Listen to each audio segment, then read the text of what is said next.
Surprise, yang jelas hari ini kita belum memberikan pernyataan politik. Kita belum berpolitik, kita berbisnis aja. Bisnis itu united atau menyatukan. Kalau politik itu divided atau membagi gitu ya. Kita membelah satu, membelah dua, yang satu ini, yang satu itu gitu ya. Udahlah, kita berpolitik itu sudah terlalu lama kita bergosip tentang politik. Nanti kita akan masuk juga Israel, kita akan samber semua. Wah, ada yang dari Papua. Jam berapa? Jam 10 malam di Papua. Wah, ada kayak orang alam. Oke, ada orang Malang di sini. Baik, sahabat semua.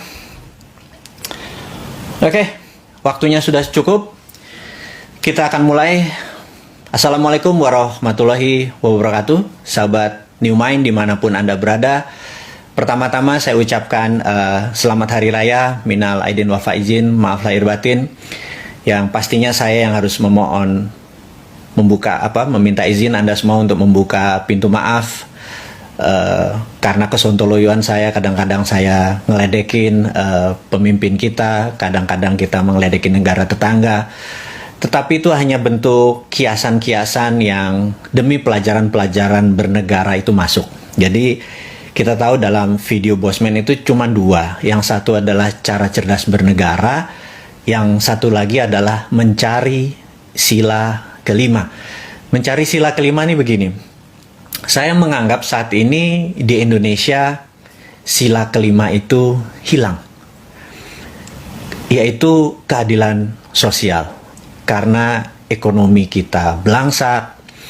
Kemudian tidak merata seperti hujan ekonominya atau rezekinya yang tepat, di mana kaum elitis dari 40 tahun mereka tetap aja mereka juga yang mendapatkan rezeki karena mereka ternyata mencari rezekinya dengan mendekatkan diri ke kekuasaan gitu ya. Nah, kita-kita yang di akar rumput ini, kita-kita yang berada di bottom of pyramid ini ternyata rezekinya sulit gitu. Karena itu dalam video Bosman yang dibagi dua tadi, cara cerdas bernegara dan mencari sila kelima, kita yang mengomonginnya atau membicarakannya hanya itu-itu aja gitu ya. Nah, jadi sebelum tadi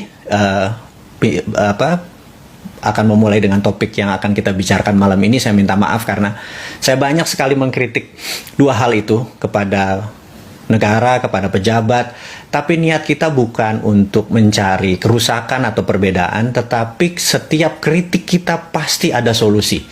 Nggak pernah sekalipun Bosman atau Newman atau teman-teman muda, kaum milenial, kaum zilenial yang bersama-sama kita mengkritik pemerintah, mengkritik siapapun ya, sebenarnya pejabat atau siapapun, itu tidak tanpa memberikan solusi. Enggak, itu di negara di sebelah sana kaum oposisi atau kaum yang politik silahkan Anda mengkritik saja. Kita selalu memberikan solusi. Jadi solusi itu dipakai atau nggak dipakai, itu adalah kebebasan negara demokrasi. Jadi sahabat semua, jadi nomor satu, sekali lagi bagi Anda kaum muslimin dan muslimat dimanapun Anda berada, saya ucapkan sekali lagi mohon maaf lahir batin mewakili saya dan teman-teman kru dari sosial medianya Bosman Sontoloyo. Ini ada beberapa tim yang kadang-kadang pala saya dipotong diganti orang-orang ganteng gitu ya, dan membuat kayaknya lucu-lucuan itu ada yang bilang nggak pantas, tapi sekali lagi itu semua tujuannya hanya untuk engagement, hanya untuk membuat kita menjadi lebih akrab, menjadi diri kita sendiri tanpa kita terlalu lipstick mendandani kita dengan tujuan-tujuan politik atau pencitraan. Kemudian kita tahu di penghujung Ramadan ada peristiwa yang sangat mengenaskan, yaitu tentara Israel menyerang Masjidil Al-Aqsa gitu ya. Dan sekali lagi kita tidak perlu menjadi seorang muslim untuk murka.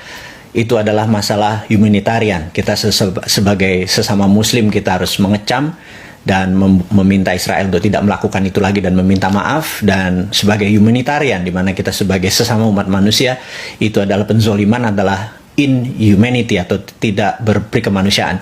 Kita adalah pendukung perikemanusiaan. Jadi dua hal yang dilanggar oleh Israel, dan kita ya harus menyatakan kita anti gerakan kekerasan untuk menegakkan kebenaran. Jadi sekali lagi kita harus berpihak kepada mereka yang benar, dan kita tahu mereka yang sedang beribadah di Masjid Al-Aqsa, dia melaksanakan hal yang benar dan menyerang itu malah hal yang salah. Terlepas dari apapun itu semua, kita harus mengkritik keras dan memberikan posisi kita, clear posisi kita adalah pro kepada mereka yang menegakkan kebenaran, yaitu pada saat ini adalah saudara kita yang di Palestina. Baik, berikutnya kita tahu ada larangan mudik karena kita tahu saat ini India lagi terkena COVID dengan second wave, dan COVID ini cukup berbeda dengan COVID seri pertama, di mana kalau seri pertama ada gejala-gejala yang cukup panjang, dan yang seri kedua ini agaknya serangannya cukup ke dalam. Nah, ini yang harus kita diskusikan malam ini, kenapa bisa sampai ada seri kedua dan jangan sampai ada seri ketiga. Dan di seri kedua ini pemerintah melarang mudik itu sangat bisa dimengerti karena berkumpul atau bertemunya dengan beberapa orang, konteks segala macam kita tahu itu bikin masalah. Tapi begini, tahun lalu kita sudah tidak mudik, tahun ini kita tidak mudik lagi, gitu ya. Oke, yang jadi pertanyaan kita sahabat semua kepada pemerintah, kalau tahun depan lo masih buat gua tidak mudik, kayaknya ada masalah dengan cara Anda bernegara. Ini sekali lagi ya, kita ingatkan kepada siapapun pejabatnya, bukan selalu harus pucuk pimpinannya. Tetapi saat ini kita bisa berkorban, kita tidak bisa ketemu gini. Kita tuh nggak punya apa-apa. Yang kita punya adalah orang tua kita di kampung, atau saudara kita di kampung. Bisa dibayangkan itu aset kita. Kita nggak boleh bertemu. Kita hanya bisa lewat video call mungkin atau lewat suara. Tahun lalu kita udah prihatin, tahun ini kita prihatin lagi. Oke, kita nurut. Kita nurut sekali lagi atas nama bangsa dan negara. Tetapi kalau tahun depan masih kayak gini lagi, kita akan bertanya, ada masalah sama lu. Gue udah turutin maunya lu dengan baik, tetapi Anda tidak perform. Dan jangan bilang, dan yang saya suka kesel tuh kadang-kadang gak mau ngaku salah tapi membangun narasi. Nah ini yang keterlaluan. Gak mau ngaku salah tapi membangun narasi. Narasi itu bagaimana? Jadi dia mencari pembenaran dengan narasi, bukan pembenaran dengan tindakan. Jadi sekali lagi, wahai pejabat yang saat ini berkuasa, kalau tahun depan masih kayak gini, Anda harus ngaku salah. Jadi bukan harus membangun narasi, begitu ya. Dan ada syarat lagi berikutnya, kami New Mind ini dan sahabat-sahabat yang sekarang ini sudah manut tidak pulang kampung, yang sangat rindu saya dengan ibu saya di kampung, adalah bagaimana kalau genus untuk tes, swab tes menggunakan antigen dan lain sebagainya itu gratis. Jadi kami gimana caranya bisa membangun sebuah daerah, misalnya provinsi yang saat ini yang paling susah adalah provinsi yang hidupnya memang dari pariwisata. Contoh ya, Jogja, kemudian Bali, kemudian Batam gitu ya, memang hidupnya dari pariwisata asing terutama. Kalau wisata asing nggak bisa, maka wisata lokal adalah solusinya. Nah, wisata lokal itu kalau mau masuk, kita harus membeli antigen, harus pakai genus dan lain sebagainya, itu mahal. Udah tiketnya mahal, kita harus membayar lagi. Jadi ada baiknya, wahai pejabat dimanapun, tes ini sifatnya gratis dan adakan segera dimanapun, sehingga kita bisa kapanpun berangkat. Dan kalau perlu saya setiap hari keluar dari rumah, saya tes genus, lalu masukkan di aplikasi, begitu ada Satgas Genus, ya tinggal lihat ya saya negatif ya, kayak gitu. Dan kalau ada seseorang hari ini belum tes genus, Anda harus tes genus dengan jarak mungkin ratusan meter atau mungkin 50 meter sudah ada. Genus itu produksi anak bangsa. Jadi salah satu untuk membuat Indonesia ini berdaulat adalah produk anak bangsa di-push aja ke limit. Genus itu buat aja untuk 100 juta orang gitu ya. Kan agak gila kalau dipikir, tapi jangan bilang seperti kami nggak punya uang. Saya agak bingung gitu kalau bernegara nggak punya uang. Kalau Anda nggak punya dolar wajar karena mata uang kita adalah rupiah. Kalau Indonesia nggak punya rupiah itu keterlaluan, gitu ya. Jadi saya nggak ingin sekali para pejabat ini mengapusi masyarakat bahwa untuk membangun itu perlu minjem, perlu ngutang, perlu negara lain, perlu foreign direct investment. Nemen Anda, sekali lagi, jangan kayak gitulah bernegara. Ada banyak cara untuk uang itu ada. Ya, salah satunya adalah dengan printing money. Tapi printing money dengan apa? Printing money harus ada underlying-nya. Yang paling terbaik adalah underlying-nya adalah dengan produk nasional. Misalnya genus. Genus tadi harus bisa menjadi underlying. Ya misalnya genus tadi perlu 1 triliun, ya print aja 1 triliun untuk genus tadi. Jangan bilang gak ada uang, jangan bilang gak ada rupiah gitu ya. Jadi itulah cara kita menolong bangsa kita. Kemudian yang kedua, saya ingin Indonesia menjadi negara yang paling dulu terlepas dari masalah COVID. Itu CCM banget, cita-cita mulia banget. Maksudnya terbebas dari masalah COVID gini. Kita tahu untuk terbebas dari COVID itu adalah dengan vaksin atau dengan imunitas. Dan saya dari dulu menyatakan saya paling setuju dengan immunity. Jadi dengan imunitas, dengan meningkatkan kekebalan tubuh. Jadi vitamin harusnya gratis. Dendritic cell harusnya diberikan gratis, diproduksi gratis. Jadi Pak Terawan punya yang vaksin Nusantara itu bukan vaksin ya, sekali lagi itu dendritic cell imunoterapi dan bisa meningkatkan imunitas. Kemudian yang terakhir adalah strategi stem cell dengan sekretum ya. Itu menarik sekali, imunitas tubuh kita langsung naik dengan sangat powerful. Jadi teman semua, kalau pemerintah saat ini sudah memberikan vitamin, memberikan untuk imun tubuh kita naik, kemudian tes genus, tes itu semuanya gratis. Saya yakin Indonesia akan menjadi negara pertama-tama, sebagian dari negara pertama yang keluar dari masalah COVID di dunia ini. Dan ada yang bertanya, apakah Indonesia akan diindiakan? Nah, this is very interesting question. Jadi pertanyaan menarik sekali. Apakah Indonesia akan diindiakan? Jadi ini India, kita tahu India adalah pemproduksi 60% bahan baku untuk vaksin. Jadi globalis ini nggak senang sekali begitu India ini versi teori konspirasi dulu ya. Kalau India ini cepat recover, jadi dia diserang dengan COVID seri 2. Poinnya yang saya mau diskusikan saat ini adalah, akankah Indonesia akan di-COVID-kan seperti India? Jawabannya adalah, melihat dari gaya pemimpinan sekarang dan apa yang dilakukan oleh pejabat-pejabat sekarang, Indonesia tidak dianggap threat atau ancaman bagi negara-negara berdaulat besar lainnya seperti Tiongkok, seperti Amerika, seperti Indonesia nggak ditakuti. Indonesia nggak akan mungkin ofensif menyerang. Indonesia menjadi negara yang mengendalikan sesuatu. Misalnya Indonesia berani nggak nutup selat gitu ya, nggak akan berani.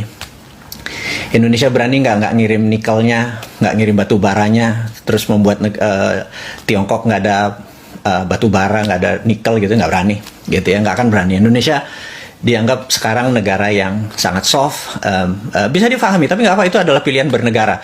Beda nanti kalau new mind yang main ya, kita akan opposite. Kita kalau Menteri Pertahanan sekarang dibangun, kita namanya Menteri Peperangan. Kalau dulu adalah Department of Defense, sekarang kita akan bangun Department of War gitu ya. Itu hanya cara bernegara dari new mind dengan old mind, sedikit yang berbeda. Jadi teman-teman, cerita-cerita tentang COVID saya harapkan besok atau tahun depan, maksudnya kita bisa mudik kembali. Yang sekarang kita manut dulu dengan pemerintah untuk tidak mudik. Jadi saya pun dengan orang tua saya di Malang hanya bisa kangen-kangenan lewat video call gitu ya. Waduh, saya udah lama sekali nggak ketemu beliau karena kepotong sama masalah COVID dalam dua lebaran ini. Saya berharap tahun depan saya bisa nyium kaki ibu saya. Baik, sahabat semua, acara hari ini adalah sesungguhnya adalah ulang tahun Dinaran pertama. Jadi saya sengaja ingin membuang waktu sekitar 20 menit. Jadi kembali ke 1 tahun yang lalu, 20 Mei 2020, jam 20 lewat 20 menit 20 detik, kami meluncurkan produk yang namanya Dinaran. Jadi Dinaran adalah sebuah produk di mana kita ingin memberi contoh kepada negara bahwa personal juga bisa punya SWF. Jadi namanya Personal Sovereign Wealth Fund. Kalau negara punya Sovereign Wealth Fund, Personal Sovereign Wealth Fund adalah Dinaran. Jadi ada buku yang menarik judulnya The New Great Depression. The New Great Depression. Buku ini yang nulis adalah James Richard. Buku ini baru. Buku ini adalah menceritakan a winner and a loser post pandemic. Jadi gini, dia menganalisa siapa pemenang dan siapa yang kalah post pandemic. Setelah pandemic COVID ini berlalu, ini akan terjadi new depression. Nah, James Richard ini menceritakan hal yang sangat-sangat baru dan sangat-sangat menarik. Ada ke depan setelah post pandemic ini ada 3 hal yang akan berkompetisi dengan kencang. Satu yang namanya cash atau tunai atau disebut fiat money ya. Sahabat semua, cash atau tunai itu disebut fiat money. Kemudian versus kripto. Jadi kripto saat ini sedang uprising, sedang naik. Jadi dan terakhir adalah versus gold. Nah, yang kita mau bicarakan adalah tadi cash, fiat money versus kripto versus gold. Nah, dia menganalisa bahwa yang menang adalah nanti kripto dan gold. Jadi nanti dari 3 yang berkompetisi, cash atau fiat money. Fiat money itu begini. Aduh, saya nggak bawa lagi. Mudah-mudahan ada contohnya. Wah, saya nggak bawa. Ini ada uang 50.000 gitu ya. Uang 50.000, uang 100.000 sama uang 2.000 perak. Itu bendanya hampir sama. Jumlah tintanya ya hampir sama gitu. Nah, yang saya mau menceritakan adalah bedanya kertas 2.000 sama kertas 100.000 ini sebenarnya nggak ada, cuma di angka bundernya saja. Itu yang disebut fiat money. Dan itu tidak disukai lagi oleh anak-anak kaum zilenial atau anak-anak digital. Mereka nanti lebih memilih cashless. Jadi uang itu akan menjadi cashless, menjadi digital. Dan digital itu terbagi 2, kripto tadi dan mata uang berbasis gold gitu ya.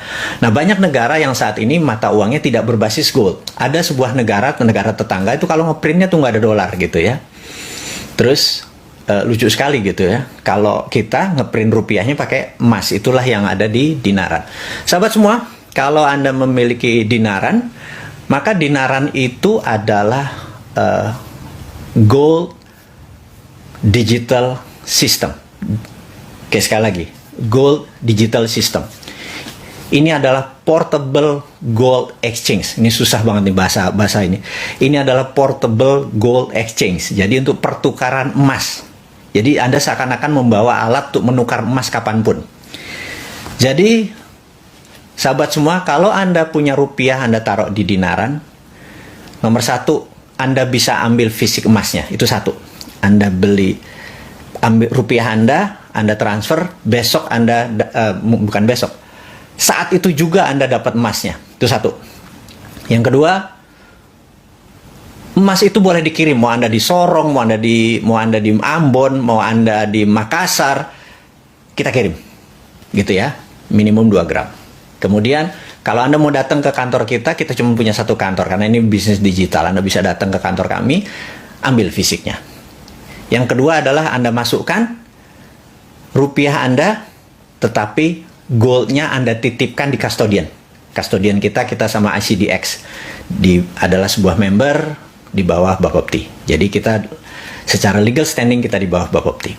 Custodiannya dititip di sana. Kemudian di rekening Anda punya rupiah, Anda punya gramasi. Sekali lagi, nilai gramasi, berat emas tadi.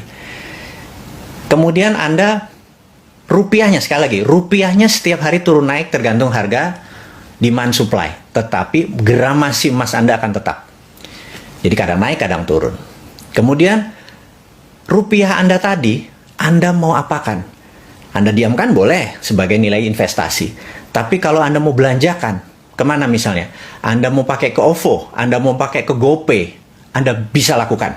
Kemudian, Anda mau belanjakan ke edisi menggunakan kartu GPN edisi. Nah, di sini kartu edisi kita sebentar lagi akan Anda miliki, yaitu besok 500 kartu ini akan disebar kepada sahabat semua, 500 dulu. Mulai besok, sehingga Anda sudah bisa 1 debit, ngambil tunai di seluruh ATM di Indonesia selama ada logo GPN, ya, Gerbang Pembayaran Nasional. Anda bisa melakukan debit dimanapun. Jadi ini sekali lagi, ini kita boleh bilang inilah pembeda dinaran sebagai payout system keuangan yang sangat unik, karena sekali lagi Anda punya nilai underlying emas tadi. Oke, sebentar lagi Anda akan dikirim 500 orang pertama dulu, kemudian itu tanggal 21 Mei nanti, dan tanggal 20 Juni, sebulan dari sekarang, 20.000 kartu akan disebar kepada seluruh pelanggan Dinaran, ID Cash kita ini. Kemudian Indonesia Cash ini ya, Cash. Kemudian bulan berikutnya, Juli 20, 220.000 seluruh member Dinaran akan memiliki kartu edisi. Jadi Anda punya edisi card, Anda bisa ngambil GPN dimanapun, kartu dimanapun, di debit dimanapun. Anda bisa transaksi di seluruh mau Indomaret, terserah. Tadi satu kartu debit, yang kedua adalah ada edisi kartu. Dan ini menjadikan Dinaran mempunyai payout system yang menarik. Anda bisa menggunakan e-money, bisa menggunakan GoPay, bisa menggunakan transfer ke Shopee Pay, Anda bisa menggunakan edisi, Anda mengambil tunai, dan lain sebagainya. Dan ini adalah bentuk terobosan pertama yang kami dedikasikan untuk sahabat semua di Indonesia. Dan ada yang menarik, kita juga bisa mentransfer emasnya. Maksudnya emasnya begini. Sekali lagi, emas bukan alat bayar. Alat bayar adalah rupiah. Emas adalah alat tukar. Jadi misalnya ada ember, mau ditukar sama 0,01 gram emas, ya udah, tak pindah ya emasnya. Langsung pindah, itu namanya beri emas. Jadi emasnya bisa ambil fisik, atau Anda beri, atau transfer kali ya, beri kepada, karena statusnya ini bukan alat bayar, maka dalam bahasa komunikasinya adalah beri emas. Jadi emas ini bisa pindah. Nah, ini adalah cita-cita Dinaran aslinya, di mana harga emas itu stabil di seluruh dunia. Ini cita-cita ya, cita-cita, sekali lagi ngimpinya. Anda suatu hari datang ke Paris, Anda datang ke store Louis Vuitton gitu ya. Anda lihat tas yang bagus, harganya katakanlah 3.000 euro gitu ya. Ini angkat dari langit, ini hanya sekedar for the sake of discussion gitu ya. Terus kita lihat, oh, gramasinya sekitar 35 gram. Anda punya akun Dinaran, punya, transfer aja 35 gram, tas itu kita ambil gitu ya. Bisa dibayangkan kenapa kita tidak perlu transfer lagi ke mata uang francs-nya atau mata uang euronya, kita langsung gram ke gram. Apa yang terjadi kalau di dunia ini kembali ke zaman gramasi emas? Sekali lagi, tidak mudah. Itu main cita-cita mulia, itu tunggu di Indonesia dulu, sukses dulu. Sekarang baru 220.000, masih jauh sekali untuk mencapai, masih baru 1%. Kita belum menguasai, nggak nyampe kali, 0,1% kali ya. Belum mencapai 5% atau 10% dari populasi. Ini masih perjuangan berat, di mana menurut kami transaksi dengan emas ini atau beri emas ini akan menjadi new way, cara baru di dalam bertransaksi kayak tadi. Dan sehingga seorang saat ini, sahabat semua akan banyak meletakkan portfolionya tadi di, Anda udah naruh di GoPay, Anda udah pernah taruh di ATM Anda, sekarang Anda taruh di Dinaran. Ini adalah cara baru, revolusi baru. Dan teman-teman, beberapa sahabat bertanya, meraknya Bosman ini belum jadi ya? Saya akan bilang yes. Meraknya adalah salah satunya adalah Dinaran. Jadi kalau Dinaran yang baru 220.000 ini bisa diterima dengan 3 juta sahabat kita di seluruh Indonesia, dan mulai mentransaksikan ini menggunakan memberi emas tadi, saya yakin Indonesia akan menjadi negara berdaulat baru, karena rupiah kita menjadi kuat karena berbasis dengan emas. Dan sahabat semua, itu adalah informasi yang hari ini kita mau bagi kepada sahabat semua di ulang tahun Dinaran yang pertama. Jadi bagi sahabat yang belum membuka akun Dinaran, demi nama NKRI, demi perjuangan, dan saya mohon sekali Anda berjuang bersama-sama saya, menguatkan rupiah Anda, menguatkan rupiah Indonesia, dengan cara bergabung di Dinaran. Sebenarnya Dinaran ini adalah produk nasionalis patriotisme Anda, bahwa dengan membuat rupiah Anda berbasis emas, Anda sudah berjuang bersama-sama untuk membangkitkan ekonomi, kebangsaan, dan negara kita. Jadi, sahabat semua, tanpa berpanjang lebar lagi, kita sudah selama 30 menit bersama-sama mendengarkan apa itu Dinaran, sejarah Dinaran, cita-citanya Dinaran gitu ya. Sebenarnya ada lagi kalau boleh ngawur nih ya, boleh ngawur ya. Namanya juga kita bercita-cita kan nggak ada ujungnya. Jadi ceritanya begini. Saat ini kalau Dinaran memiliki katakanlah apa ya, menarget gitu ya. Saat ini kan Indonesia punya print money adalah 6.000 triliun rupiah gitu ya, 6.000 triliun rupiah. Kalau kita dapat 10%-nya aja 600 triliun dan itu masuk ke rekening Dinaran, maka underlay-nya Dinaran adalah kita akan beli Freeport, kita akan beli Antam gitu ya. Jadi seluruh tambang emas di Indonesia akan menjadi underlay-nya dari Dinaran. Dan membuat siapapun orang Indonesia menjadi currency-nya 10%-nya ada underlay-nya emas gitu ya. Anda bisa bayangkan itu adalah cita-cita aja, cita-cita. Dan cita-cita berikutnya apa? Cita-cita berikutnya adalah 100 juta umat manusia di seluruh dunia menggunakan rekening Dinaran sehingga bisa memindahkan emas tadi dimanapun. Dan cita-citanya tentunya Indonesia mengontrol deposit emas dunia. Hal itu banyak yang akan bilang lo gila gitu ya. Tapi sekali lagi, kegilaan ini harus kita fight demi bangsa dan negara, karena nggak siapa lagi yang melakukannya kalau nggak kita semua. Sahabat semua, apakah Anda siap menerima gosip yang lain? Tapi kalau Anda sudah capek, saya pikir hari ini kita bertemu hingga sesi ini. Saya ucapkan sekali lagi terima kasih atas waktunya, terima kasih atas kebersamaannya, terima kasih Anda sudah menyaksikan acara dari siang, dari tadi ya, dari jam 1 ya kalau nggak salah kita live, dan terakhir di puncaknya diakhiri dengan suaranya Bosman ini. Ya jangan lihat tampangnya Bosman, lihat suaranya aja. Dan sekali lagi selamat ulang tahun Dinaran yang pertama. Teman-teman tim Jogja saya ucapkan terima kasih. Tim Bali, Anda IT-nya luar biasa, saya ucapkan terima kasih. Dan tim Jakarta, saya ucapkan perjuangan Anda sangat luar biasa. Anda bekerja siang malam, Anda masih muda semuanya. Dan saya juga kagum karena ternyata Dinaran itu transaksinya 60% adalah dari jam 6 sore sampai jam 3 pagi, dan Anda bekerja luar biasa.